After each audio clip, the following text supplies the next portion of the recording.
The day they took my wings, the sky was the clearest shade of blue I'd ever seen from the ground. That's the cruelest joke the universe ever played on me. Not a single cloud. Not one excuse to say the weather was bad, the visibility was poor, that maybe today wasn't a flying day anyway. No.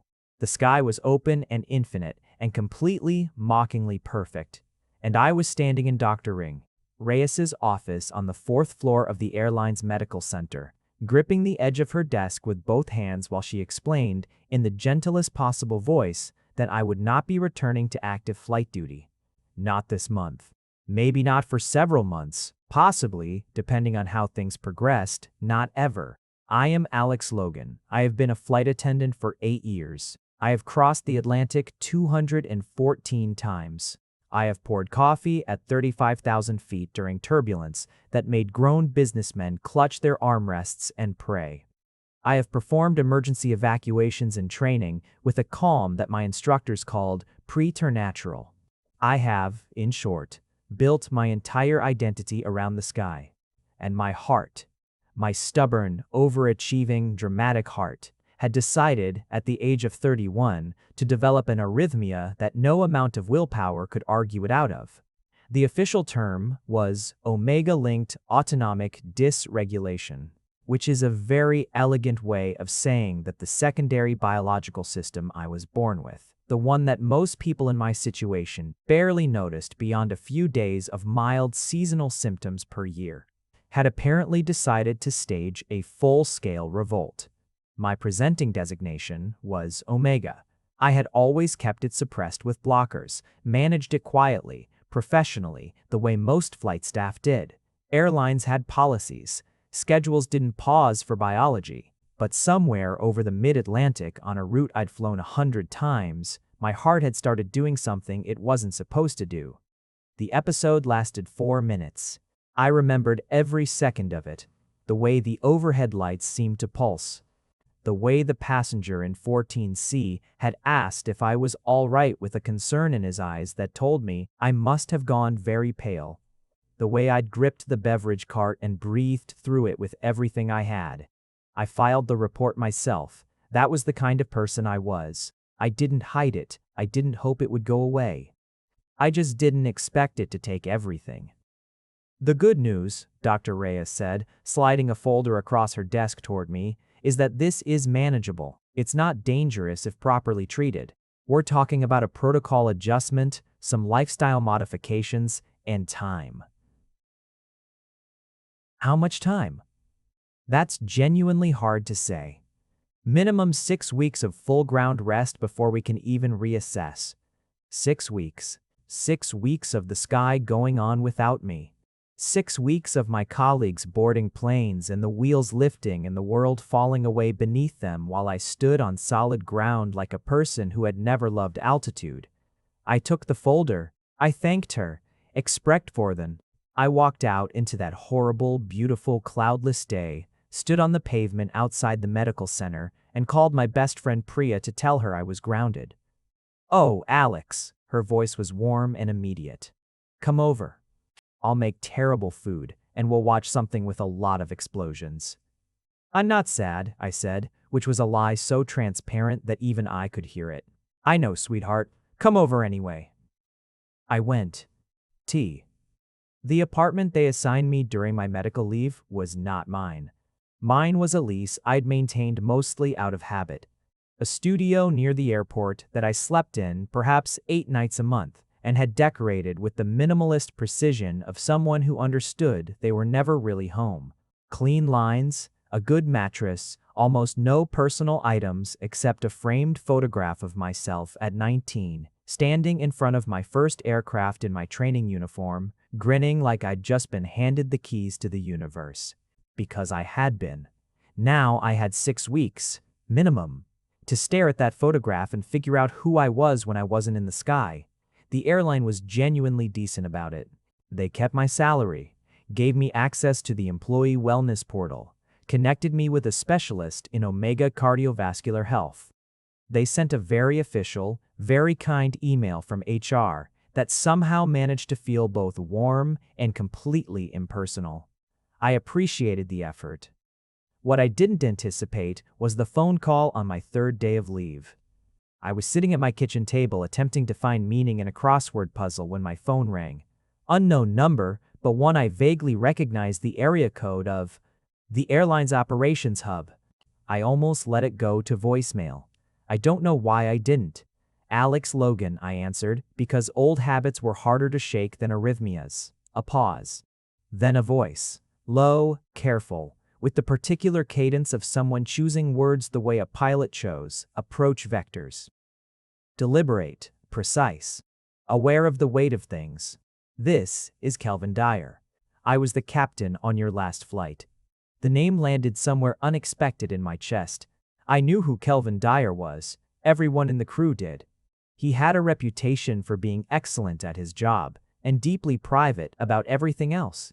The sort of person who was scrupulously polite to the cabin crew, remembered names without being reminded, and never once joined the post-flight dinners that the rest of the roster organized in layover cities. He had dark eyes and the kind of quiet self-possession that some people mistook for coldness and others, correctly, recognized as control. I had worked his route 6 times over the past 2 years. We had exchanged perhaps 400 words total across all of those flights. Captain Dyer, I said, and my voice came out more even than I expected. I wanted to check on you. I heard you were grounded on medical. That surprised me. Not that he'd heard, crews talked, it wasn't a secret, but that he'd called. Personally, with his own phone.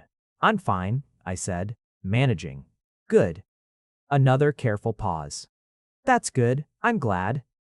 A silence fell between us that wasn't quite comfortable and wasn't quite awkward. It was something else. Something weighted. I appreciate the call, Captain. Kelvin, he said. You're not on the clock. I'm not your captain right now. I looked at the crossword puzzle. 7 letters, a state of suspension. Waiting. All right, Kelvin, thank you for calling. Of course. He hesitated, and I could hear it. That half second where something else almost came out before the controlled response did. Take care of yourself, Alex. You too. He hung up. I sat with the phone in my hand for a long moment, my heart doing absolutely nothing irregular, which felt almost like a contradiction in terms. He called again on day 7. This time, I was in the middle of attempting to learn how to cook a proper meal, something that went beyond the airport terminal food and the crew meal boxes I had survived on for 8 years, and I had flour on my hands and smoke beginning to threaten at the edges of a pan I'd left on too high. Hold on, I said, having answered on reflex and then immediately regretting it as I lunged for the stove. Take your time, Kelvin said, utterly unruffled, as though he were accustomed to being put on hold while someone rescued their kitchen. By the time I'd salvaged the situation and returned to the call, I was slightly breathless and very aware of how absurd this was. Sorry, cooking experiment. How's it going? I've had better landings. There was a sound on his end that might have been a suppressed laugh. It was brief and low, and it did something peculiar to the quality of the silence that followed it. I wanted to see if you needed anything, he said. Some people struggle with the transition, being grounded when you're used to the sky. You sound like you know something about it. I do. He said it simply, without drama. 3 years ago, ear infection that cascaded into a vestibular issue. 4 months on the ground. I hadn't known that. I was surprised he was telling me. 4 months, I said. That must have been difficult. It was clarifying, he said after a moment, in ways I didn't expect. I stirred the remnants of whatever I was cooking and thought about that. About things becoming clearer because the noise of altitude was taken away. Are you still in the city? He asked. I am.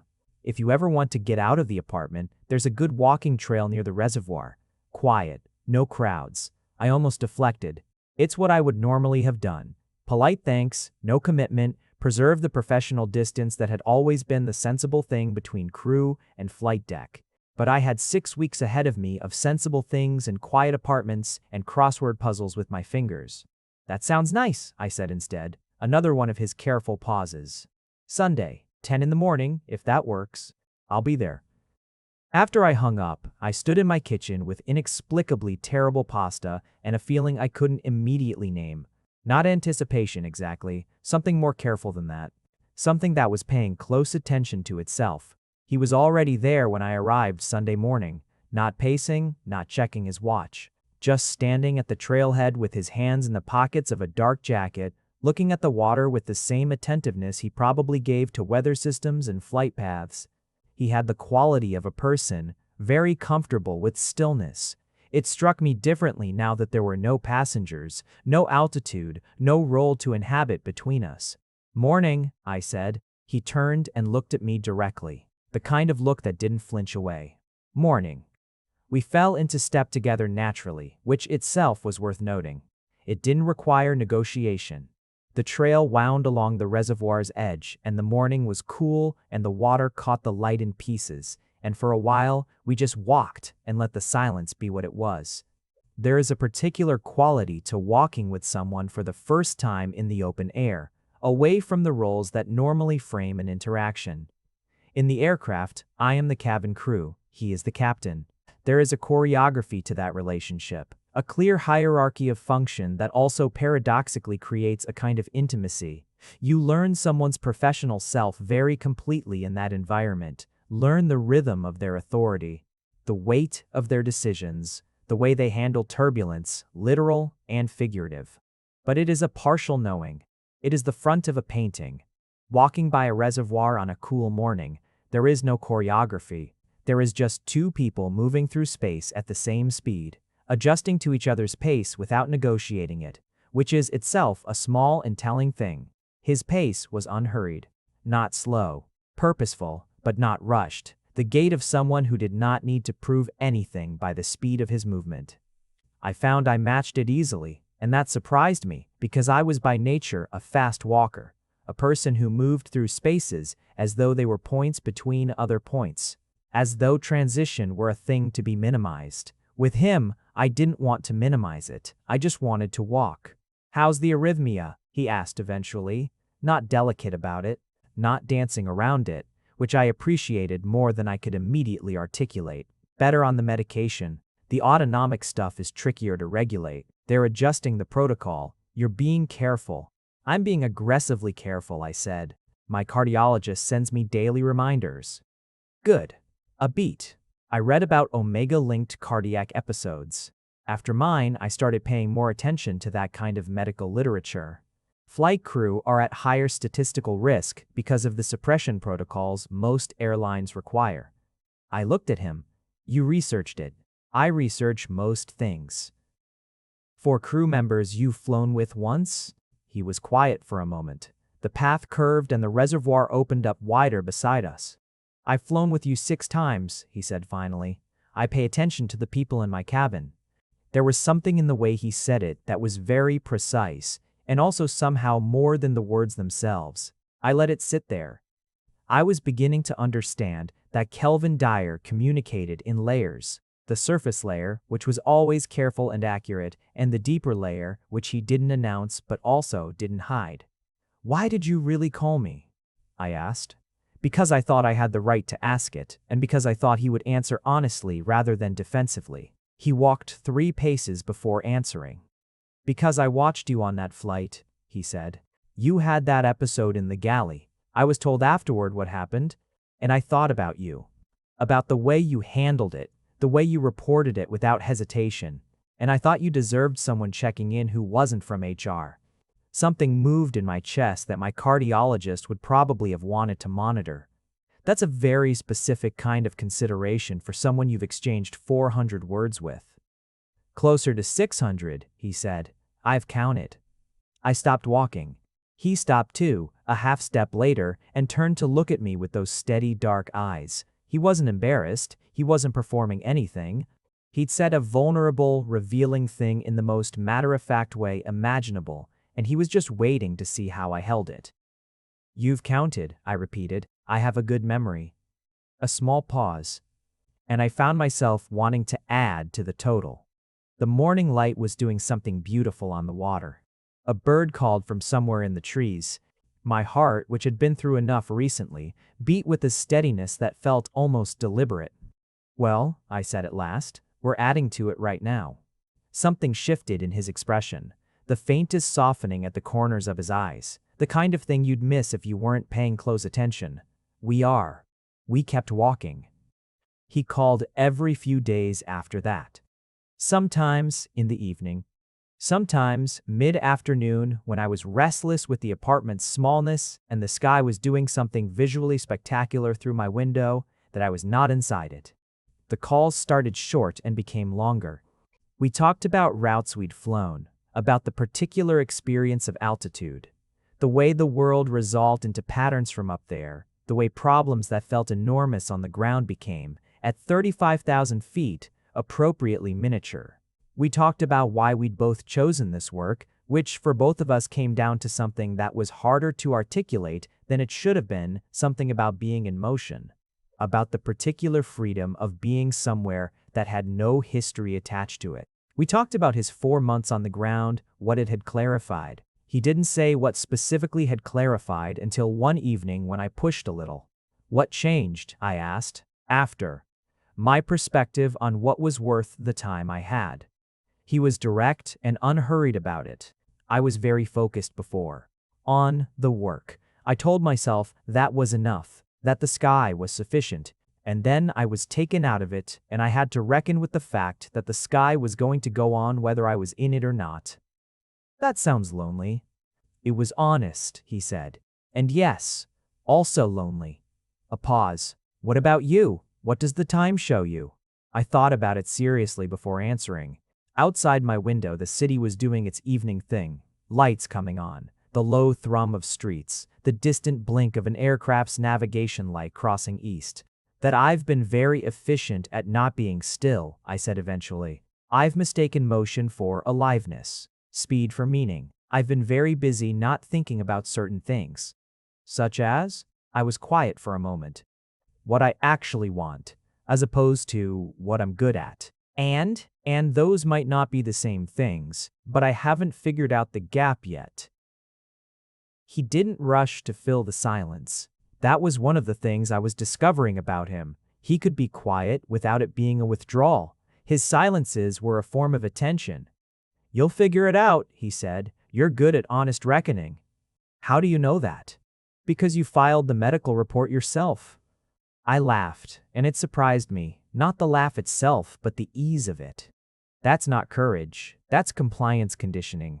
It's both, he said. They're not mutually exclusive. After we hung up, I sat in the dark for a while thinking about him, about the particular quality of his attention, about what it meant that the person I was most looking forward to talking to each day was a man I'd known peripherally for 2 years and properly for 2 weeks. My omega biology, which I had kept on a very short leash for a very long time, was doing something I was trying to be neutral about. A recognition, a pull. The kind that wasn't dramatic. Kelvin Dyer was too measured a presence to inspire anything dramatic, but was deep and consistent and difficult to argue with. I told myself it was the isolation, the medical leave, the particular vulnerability of being grounded. I almost believed it. The third walk was his suggestion. Not the reservoir this time, a park on the east side, farther from both our apartments, which seemed significant in the way that things become significant when you're paying very close attention to geography. We were going slightly out of the way to be in the same place. We were both aware of that. I arrived to find him studying a plaque on a tree, some historical marker about the park's original planting, with the same focused attention he gave to everything. He was wearing a gray sweater, and his hands were in his pockets, and he looked standing in the morning light under old trees, like someone who had figured out how to take up exactly the right amount of space in the world. Did you know this oak is 140 years old, he said, without turning around. I did not. It's been here through a lot. He turned then.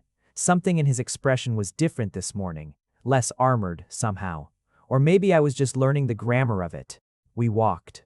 The park was larger than the reservoir trail, and we went deeper into it, away from the path's more populated sections, into the quieter parts where the trees grew close and the city receded. I've been thinking, I said at some point, because that was the sort of thing I could say to him now, about what it means to come back to something. The flight? The flight. And other things. I paused. Whether you come back changed in ways that change what you're coming back to. You mean whether it's actually a return, or whether it only looks like one? Yes. He was quiet for a moment. Leaves moved overhead. I think, he said carefully, that the best returns are the ones where you're honest about the difference, where you don't pretend you're the same person who left. I thought about that. About the version of me who had boarded a plane 8 weeks ago, believing that efficiency was a personality. About what the weeks since had been doing to that belief. I'm not the same person, I said. No. His voice was quiet. But you're not less, you're just more accurately yourself. I stopped walking again.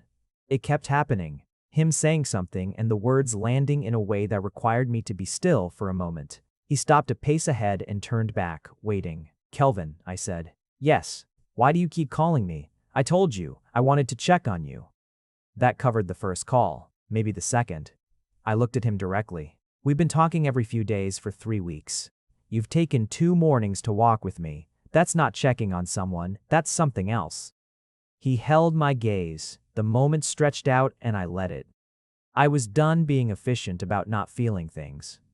Yes, he said finally, it's something else. What? A breath.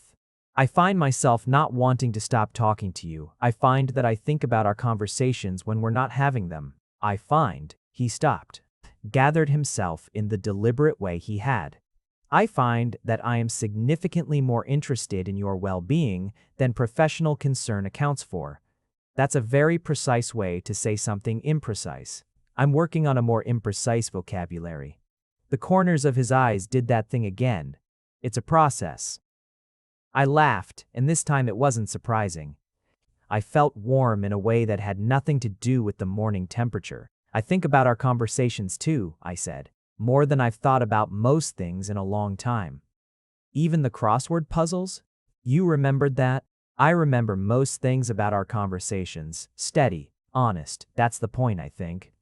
We stood under that old oak, and the light filtered through, and everything in me that I had kept very carefully controlled for a very long time was trying to sort itself out all at once. I don't know how to do this, I admitted. I've been in the sky so long, I forgot there are things worth being on the ground for. His voice was very quiet. I didn't forget. I just didn't think I'd find them. I looked at him, he looked at him. The 140-year-old tree was entirely unbothered. Okay, I said at last, and I meant about 10 different things by it. Okay, he echoed, and somehow he understood all of them. Here is something they don't tell you about, medical leave. The time doesn't just sit there emptying, it fills. Not with things you planned, but with things that were already there, waiting, that you'd been too much in motion to notice. The calls with Kelvin became the rhythm I organized my days around. When I noticed that, I spent approximately half a day being alarmed by it, and then decided the alarm was less interesting than the thing itself. He had a life I was slowly learning the shape of. He lived on the north side of the city in an apartment that he described as functional, which I suspected meant spare. He had a younger sister who called him every Sunday and was, by his account, his polar opposite in terms of volubility. He had spent 3 years before becoming a commercial pilot flying smaller craft over remote terrain for a surveying operation, which explained the quality of his attention. He had learned early to observe things carefully from above and account for what the instruments didn't show him. He read navigation history and found it genuinely moving. He cooked well, which he said was the only thing that had kept him sane during the 4 grounded months, and which explained why he had offered to teach me after the pasta disaster came up in a conversation. You're offering to teach me to cook, I said. I'm offering to demonstrate that it's not as adversarial as you're making it. I have a conflicted relationship with heat-based processes. That's a very specific phobia. 8 years of galley carts and microwave meals. I've never had to engage with an actual stove on emotional terms. He made a sound that was definitely a laugh this time, fuller than before, and it did considerable damage to my equilibrium. The cooking lesson happened on a Wednesday. He came to my apartment, the first time he'd been there, and stood in my kitchen examining the state of my spice cabinet with an expression of diplomatic concern. You have salt, he observed, and pepper. and apparently nothing else that's been opened. The rest are decorative. He set them aside and produced a bag of ingredients he'd brought, and I watched him move in a kitchen with the same efficiency he probably had in a cockpit. Unhurried but purposeful, no wasted movement, everything arriving in the right order. He talked while he cooked, quietly explaining things, and I stood at the counter listening and watching and thinking that this was the most domestic scene I had been part of in years, and it felt startlingly easy. Alex. I realized I'd been staring. Sorry. You're not paying attention to the onions. I'm paying attention to something. The look he gave me was layered and very calm. The onions need to go low and slow, he said. Patience produces the result. If you rush the heat, you get bitterness. I was approximately 90% certain he was not entirely talking about onions. We ate at my small kitchen table. Something I had never done in this apartment, I realized, because I was never here long enough to eat at a table. And the food was genuinely good, and the evening outside was doing something soft with the light, and the conversation went to places it hadn't gone before. His family. Mine. My complicated relationship with my mother, who had never understood why someone with my particular designation had chosen a career that required suppression blockers and 12-hour shifts and a permanent state of altitude, managed exhaustion. His father, who had been a mechanic and who had given him, he said, a very thorough belief in the importance of understanding exactly how things work. Is that why you're so careful with words? I asked. What do you mean? You choose every word like it's load-bearing. A pause. I suppose I do. He turned his glass slowly on the table. I was very misunderstood for a long time. Early in life, I said things the wrong way, and they came out wrong, and I caused damage I hadn't intended, so I learned to be careful. A beat. Some people read it as coldness. I don't. I know. Quiet. Direct. That's one of the things He stopped. One of the things you? He looked at me across the table with those careful, honest eyes. One of the things I find it difficult to be contained about, he said, with you specifically. The dinner table. The half-empty glasses. The leftover evidence of a meal the city sounds outside. The way the light was. All of it went very still and bright around me in the way that things do when you know something is changing. Kelvin. Yes. I need to tell you something. All right. My biology is doing something. I said it clearly because he deserved clarity. Since we started talking. Since before, possibly. I think on some level since before. My omega instincts they're orienting toward you. And I've been managing them and not saying anything because I thought it might be the isolation and the medical situation making me misinterpret things. But I don't think that's what it is. He was very still across the table.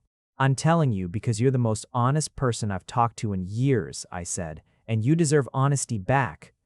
And also because, if I don't say it, I'll be performing a version of the conversation with you in my head indefinitely, and that seems inefficient.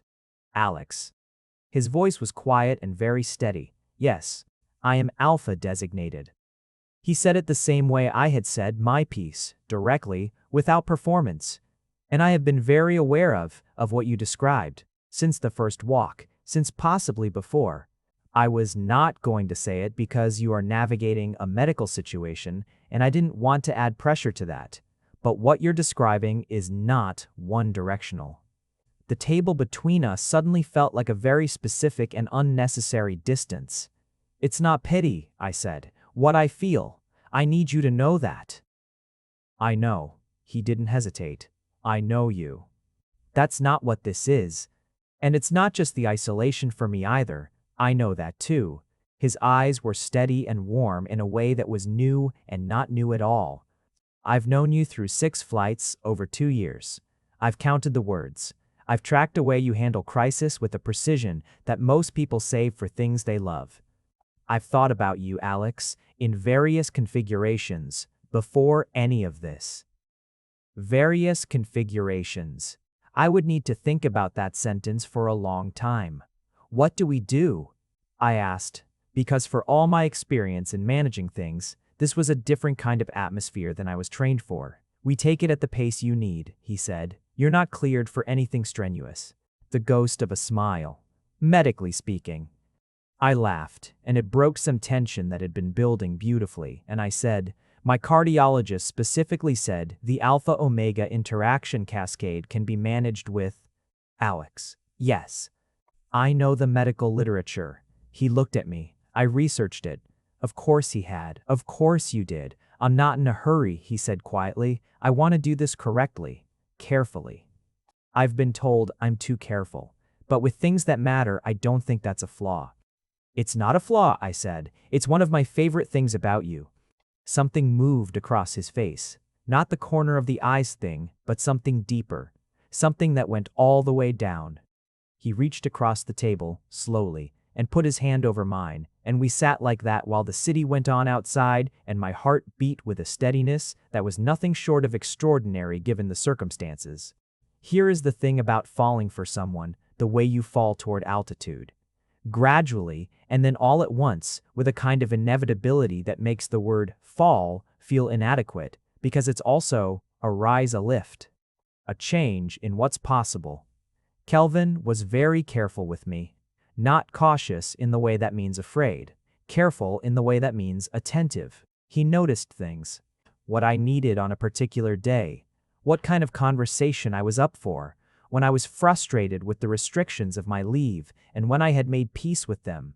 He adjusted without being asked. He never made me feel like the medical situation was an obstacle.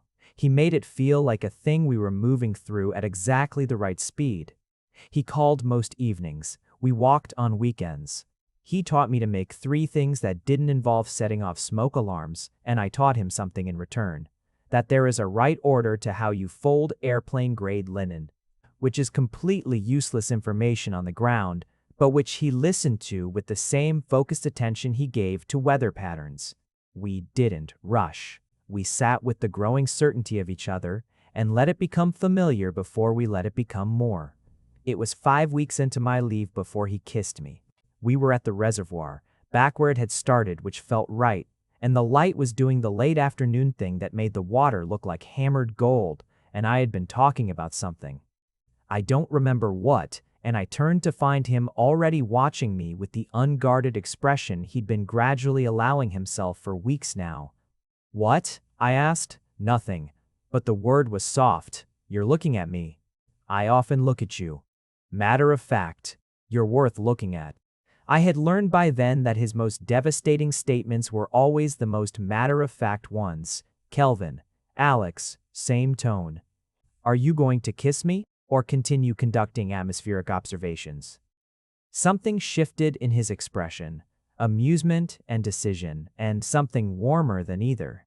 He turned fully toward me, unhurried, as everything about him was unhurried, and raised one hand to the side of my face with a gentleness that was somehow more deliberate than passion, and more passionate than anything I had a word for. He kissed me like he flew, without wasted movement, with complete attention, with the understanding that this was something that mattered and should be treated accordingly. I held onto the front of his jacket and kissed him back, and the water went gold behind us, and the trees did whatever trees do when important things happen under them.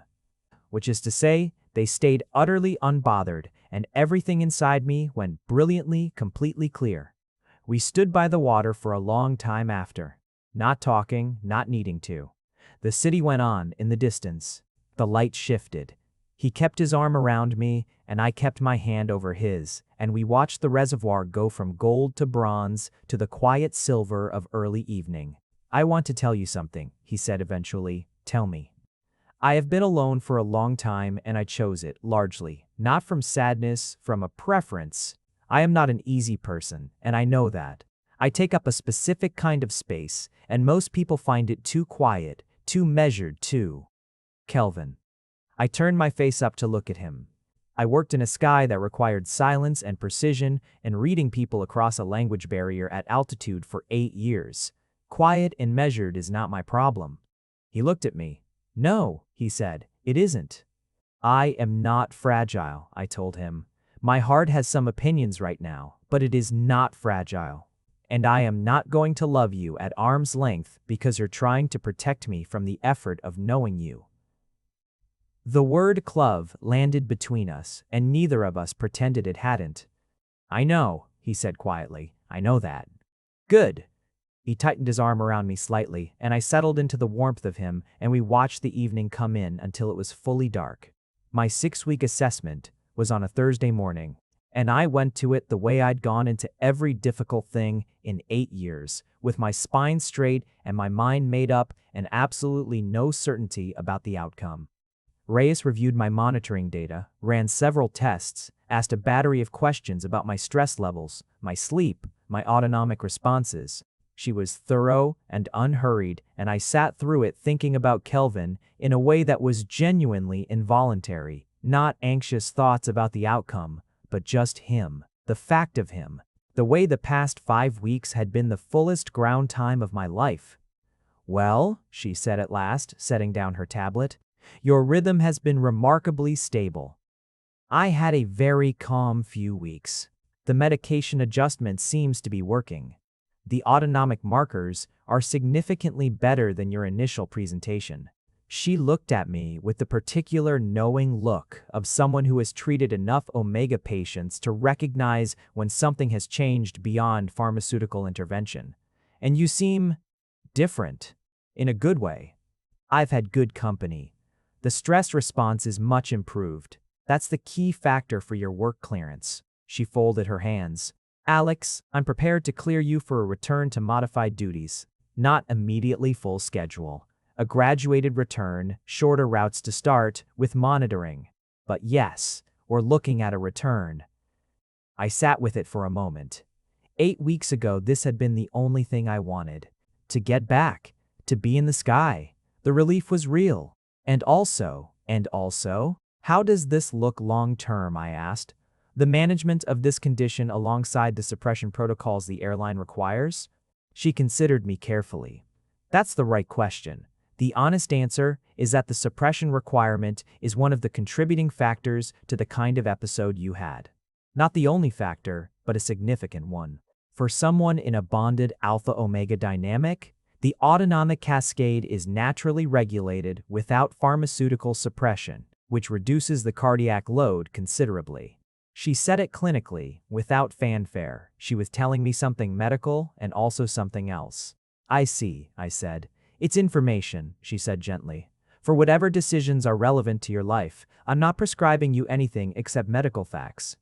I thanked her and walked out into the morning, thinking about decisions and medical facts and a man who had counted my words. I called him before I reached my car. He answered in one ring. "How did it go?" "Cleared for return. Modified duties. Graduated schedule. Alex." His voice was warm and even, and something in it was releasing. I thought about him sitting with this for weeks, not pressuring me, not asking for anything. That's exactly what you needed to hear. "Kelvin." "Yes." She said something. I stood by my car in the morning sun and told him what Dr. Reyes had said. Clearly, completely, the way I told him everything. The silence on his end lasted longer than usual. "I see," he said finally. His voice was very quiet. "I'm not telling you because I want you to feel obligated," I said immediately. "I want to be completely clear about that. Whatever we are, whatever this is, I don't need the biology to decide it. Alex." A breath. "You are the most thoroughly honest person I have ever had the privilege of knowing." I learned it from someone. A pause. When he spoke again, his voice was different, less controlled, not frightened, but moving. "I have been thinking," he said slowly, "about certain things for several weeks. Things that I have been not saying because the timing wasn't right, because you needed space and I wanted to give it." "I have all the space I need," I said. "What were you thinking?" He was quiet for 3 seconds. "That I don't want to be at the end of a phone call anymore. That what I want is proximity, regular proximity. That I would like very much for the experiment of us to be a full experiment and not a partial one." My chest ached in the best possible way. "That's still quite careful. I'm working on it." A pause, and then more quietly, I want you in my life, Alex, not just on the phone, not just on weekends. I want the mornings and the difficult evenings and the arguments we'll have about whatever we'll argue about, and the particular way you look when you're thinking about something you haven't said yet. You know that look? Intimately. I've been studying it for 5 weeks. And 6 flights, I said, and 600 words before that, and however many come after.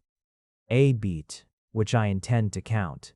I laughed, and the morning sun was warm on my face, and very far overhead an aircraft drew a white line across the blue.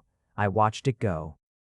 I'm cleared for short routes, I said, which means I'll be in the city more than I've ever been. I'll take it. I expect you to keep cooking, because whatever you're doing with garlic is categorically unfair, and I'm nowhere near self-sufficient yet. Agreed. And Kelvin. Yes, I want this too, the full experiment, all of it. A pause. I wanted you to hear that clearly. The silence afterward was the best kind of his silences. I heard it, he said, clearly. The thing about returning to flying after a medical grounding is that nothing is quite as you left it, and also everything is. The aircraft is exactly the same. The procedures are exactly the same. The smell of recycled cabin air, and the particular weight of the crew door, and the way altitude sounds different once you're inside it, all exactly the same. But you are not exactly the same, and that changes everything. My first route back was a short domestic run, a thing I hadn't done in years, the kind of flight where you're in the air for under 2 hours and the passengers barely have time to get comfortable. I walked onto that aircraft in my uniform, with my hair pinned back and my badge clipped, and I stood at the door and felt the whole thing settle over me like something familiar becoming new. My cabin supervisor for the day was a woman named Jo, who had been flying 20 years and had the serene authority of someone who had seen everything. She looked at me, assessed me in approximately 3 seconds, and said, "Good. I heard you were coming back. You all right?" "Better then," I said, genuinely. "Good." She handed me a briefing sheet and moved on. That was the beauty of experienced crews. The flight went smooth. 2 hours, no issues, excellent crew, passengers who were uniformly non-dramatic. I poured drinks and demonstrated safety procedures and answered questions. And somewhere over the flatlands, I looked out the small galley porthole at the ground far below and felt something resolve in me that had been slowly resolving for 8 weeks. This was still mine. The sky still fit, but it fit differently now. It was one part of a life instead of the whole of it. When I landed and cleared my post-flight duties and walked back into the terminal, my phone was blinking with a message from Kelvin. "How was it?" I typed back. "Like coming home, and also like realizing home is bigger than I thought." He replied after a moment, "That might be the most Alex Logan sentence ever typed. All SE, I learned from the best. All SE, RE 3 dots. Then, S dinner. Tonight. I'm making the thing with the mushrooms that you said was unnecessary, but ate 3 helpings of. S." I smiled, standing in the middle of the terminal, and a passing colleague gave me an odd look, and I didn't particularly care. "I'll be there at 7. The weeks that followed had a shape to them that I would not have known how to imagine before the grounding. They were bounded and real and made of actual things instead of the perpetual motion of 8 years of flight. I flew, but I flew less and differently. Shorter routes, a pace that let me be somewhere other than altitude half of every week. I was home in the city more days than I was gone, which had not been true in years. Kelvin was the center of the home days in a way that was new and not uncomfortable. We navigated the early geography of being properly in each other's orbit, the learning of habits and silences, and the particular arguments you discover you have with someone once you're close enough to have arguments with them. We argued exactly once, significantly about something I can't even now summarize briefly, except to say it was about whether I was being careful enough with my own health or whether he was being overprotective, and it was both. And we came out on the other side of it knowing each other better and having said things we needed to say.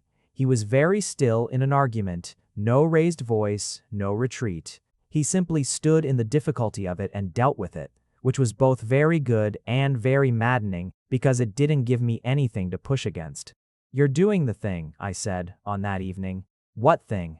The thing where you're so controlled, I have no idea if you're actually upset or performing calm." A pause. "I am actually upset," he said quietly, "and I am also calm. These are not contradictory states." "What are you upset about?" He looked at me. "That you dismissed what I said about the schedule. That you made a decision about your health protocol without discussing it with me when we are together in a way that means those decisions affect me." It landed. It was supposed to land. "You're right," I said. "I did that. I dismissed it because I wanted to feel like I had control over my own situation, and you felt like pressure, and I turned you into a problem instead of a partner." The word partner sat in the air between us. "Yes," he said. "That's what happened. I'm sorry. I know you are." A breath. I should have said this earlier instead of being quiet about it. My silence was also a choice. Yes? We stood in it. Outside the window of his apartment, the city went on doing whatever cities do. "We're going to have to keep doing this," I said. "Talking to each other about difficult things. I know." A small pause. "I'm better at it than I was. You make it easier." "You make everything seem possible," I told him. It was the truest thing I could say. He crossed the room and put his arms around me, and I leaned into him, and we stood like that until the city sounds settled and everything quieted, and the argument resolved into something that made us larger than it. 3 months after my grounding on a morning that was more gray than blue. I sat in Kelvin's kitchen while he made coffee, and I watched him the way I'd gotten used to watching him. With all of my attention without needing to manage what the attention meant. He moved through his own space with a quiet competence. He knew where everything was, had systems for things, made excellent coffee without being precious about it. He was wearing a dark jumper and had not yet shaved, and the morning light was soft, and he was, I thought, with the full weight of several months of certainty, the person I most wanted to be in a room with. "You're staring," he said, without turning around. "I stare when I'm thinking." "What are you thinking?" "About how I spent 8 years in the sky because I thought that was where I belonged," I said. "And I still love it. I always will. But I think what the grounding gave me was the ability to want this too, not instead of, in addition to." He turned then and leaned against the counter and looked at me. "This meaning?" "This. The kitchen. The coffee. Being somewhere with you." I paused. I didn't know this was available to me. Or, I knew it in theory, but it was someone else's life. The people with roots and mornings and all of it. "It was always available to you," he said quietly. "I know that now." "Did the prospect ever frighten you?" "Still does, a little." I was honest. The staying in one place. The rootedness of it. But I think what I've realized is that it's not about being stationary. You're a pilot. You're in the sky almost as much as I am. This isn't about stopping. "No," he agreed. "It's about having somewhere to depart from and return to." He brought the coffee and sat across from me and pushed my cup toward me, and we looked at each other in the comfortable morning way we'd developed. "There's something I want to say," he said. "Then say it." He wrapped his hands around his own cup. He was thinking, assembling. "You asked me once why I really called you," he said. "The first time. I gave you a true answer, but not the whole answer. I waited. I had been thinking about you for 2 years," he said. 6 flights, as we've established. I thought about you in the correct, professional way that I managed carefully. And then I sat in that cockpit and my first officer came and told me what had happened in the galley on that flight, and I thought." He paused. "I thought, I have spent 2 years thinking about a person at the precise correct professional distance, and now they might never come back. And I will have spent those 2 years standing on the right side of a line that was mostly imaginary and never said any of the things worth saying." The morning went very still. "So I called," he said. "Badly, probably. Awkwardly. But I called." "You called beautifully," I said. "You called and you were honest and you counted the words." His eyes. "You're going to bring up the word counting indefinitely. Until I have a better story." I reached across the table and touched his hand. "Kelvin." "Yes. That imaginary line that you'd been standing on the right side of. Yes, I'd been standing on it too. I looked at him, from the other side, for just as long, performing the correct professional distance, because that was what you did in the sky. That was how it worked, and I was good at the sky. You're exceptional at the sky. I know. A beat. I'm also, as it turns out, fairly good at this. I gestured between us. Something in his expression opened completely. No armor, no careful management.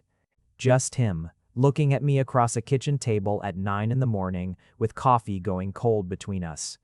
I love you, he said, as simply as he said everything that mattered, as matter-of-factly and as devastatingly as he had told me he'd been counting.